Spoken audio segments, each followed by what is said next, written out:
Bonjour à tous, nous allons parler médecine, de toutes les médecines, qu'elles soient conventionnelles ou complémentaires, à l'occasion du second congrès de l'IERPR, l'Institut européen de recherche Paul Rickenbusch, qui favorise, je cite, les collaborations entre professionnels de santé et praticiens énergéticiens dans une posture de respect, d'écoute et d'échange. L'objectif est également de faire progresser les connaissances et le savoir-faire dans le domaine des soins. Pour parler de tout cela et de plus encore, j'espère, j'ai la chance, le plaisir et l'honneur de recevoir Jean-Marie Simon, le président de l'IERPR, Jane Trèves, qui est vice-présidente de l'IERPR et également chargée du congrès qui se tiendra le 23 novembre prochain, et bien entendu Paul Rickenbusch, dont l'Institut porte le nom, qui nous parleront évidemment de cet événement, mais également de l'Institut.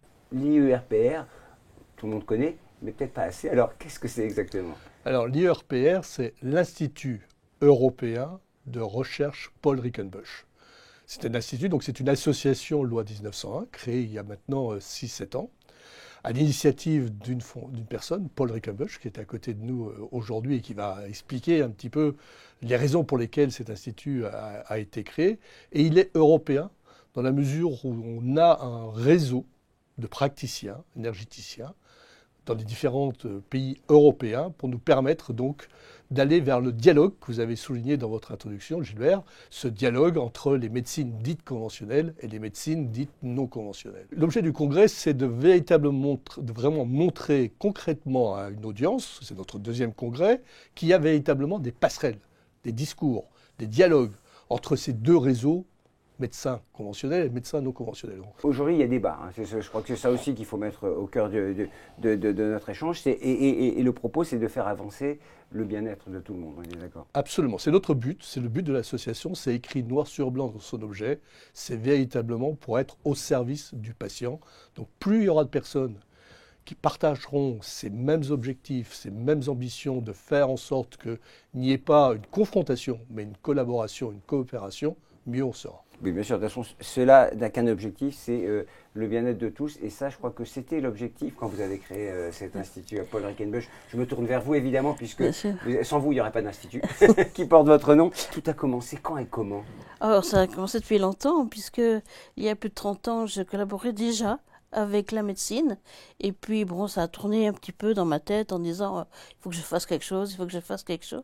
Et puis, bien sûr, dans ces cas-là, on trouve toujours des thérapeutes qui sont à cette écoute et qui ont suivi le désir, mon désir d'accompagner, de soulager et de soigner le patient en collaboration. Vous avez vu ce changement entre les professionnels qui, j'imagine, il y a 30 ans, ce n'était pas la même chose. Aujourd'hui, on est passé à autre chose.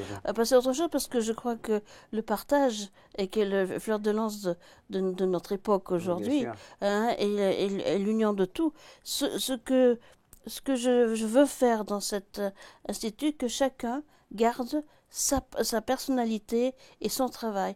Par exemple, un oncologue restera un oncologue, un énergéticien restera un énergéticien. Mais qu'est-ce que l'oncologue va demander à l'énergéticien et qu'est-ce que l'énergéticien attend de l'oncologue? Et à ce moment-là, on peut vraiment soigner, comme le slogan de mon institut, soigner par la bonté. Voilà, le soin par la bonté. Ça, alors, j'imagine que c'est un peu, comment dirais-je, c'est un peu pour déranger, parce qu'évidemment, le soin et la bonté, ce sont deux dimensions qui ne s'opposent pas, mais qui se complètent, mais on a du mal à faire le lien. Et pourtant, vous avez travaillé là-dessus. Exactement. C'est-à-dire qu'avec une empathie au niveau du patient, le patient, on est là dans la prévention, on est là dans l'accompagnement, on est là par tout ce qui est énergie, ou tout ce qui est, mais dans toute énergie, qu'elle soit psychologique, qu'elle soit énergétique, qu'elle soit pour des choses plus importantes, mais surtout avec toutes ces médecines conventionnelles et non conventionnelles. Jean-Marie Simon, vous êtes un homme d'entreprise. Comment vous avez fait le lien avec cette approche qui doit d'ailleurs irriguer tous les managers, j'imagine aussi, parce que le soin par la bonté, c'est aussi le management par la bonté, j'imagine. Absolument, votre remarque est très, très pertinente. En fait, bon, je connais Paul depuis de nombreuses années et j'ai toujours cru, moi, personnellement, à ce que, surtout dans le monde actuel avec l'énergie, on en parle beaucoup, on parle du quantique, comme vous le savez. Et le quantique, c'est la gestion d'une énergie.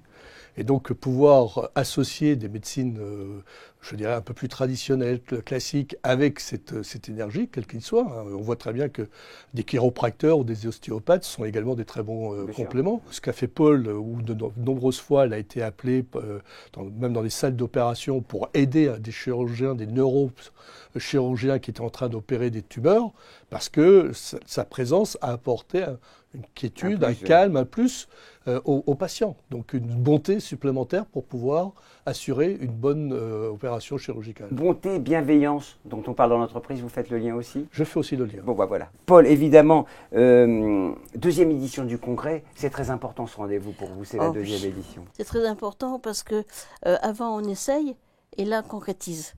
Et je remercie Jen on va lui passer la parole. Oui, qui est responsable de ce congrès.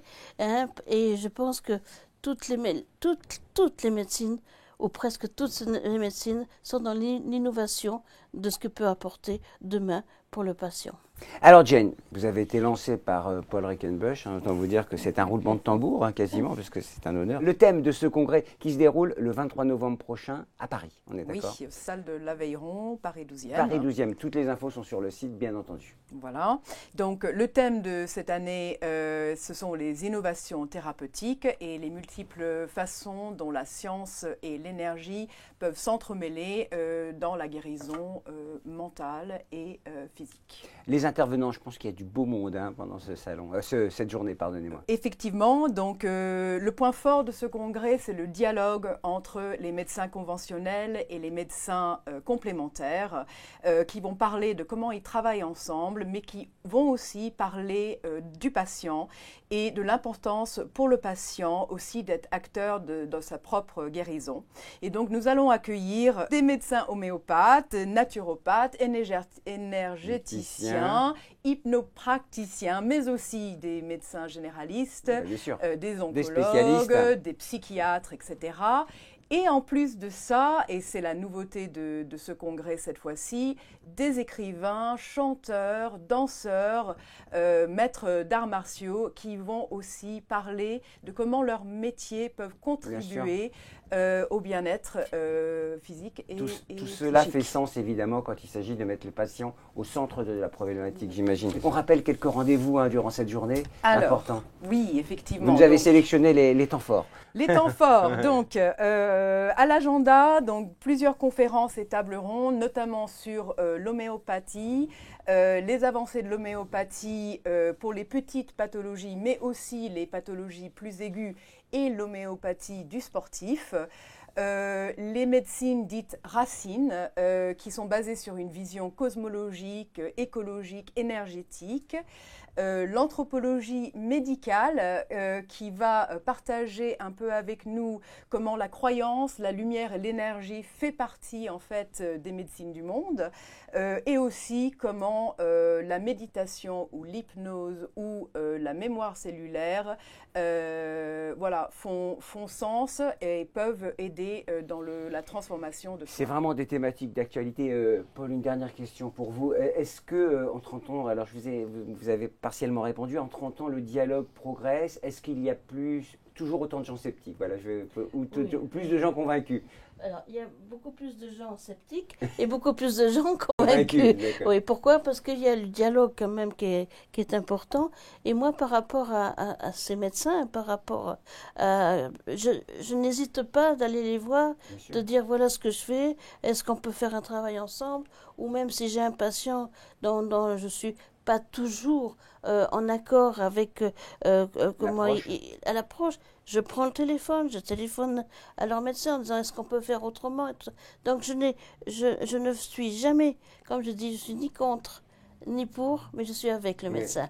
Ça c'est une très très belle conclusion. En tout cas, ce qui est sûr, c'est que le dialogue, c'est central. Dans l'entreprise, vous l'avez bien vu, Monsieur Simon, le dialogue, sans dialogue, il n'y a pas de progrès. Et dans la médecine, c'est la même chose. Merci à vous trois, c'était passionnant. Hein. Alors, je vous donne rendez-vous, hein, vous me dites, Jane, si c'est bon, le deuxième congrès de l'UIRPR, Sciences, Énergie et Innovation Thérapeutique, les médecines au service de la guérison, samedi 23 novembre, de 9h à 18h, Salon de l'Aveyron, Paris-Bercy. Je donne même l'adresse, 17 rue de l'Aubrac, dans le 12e.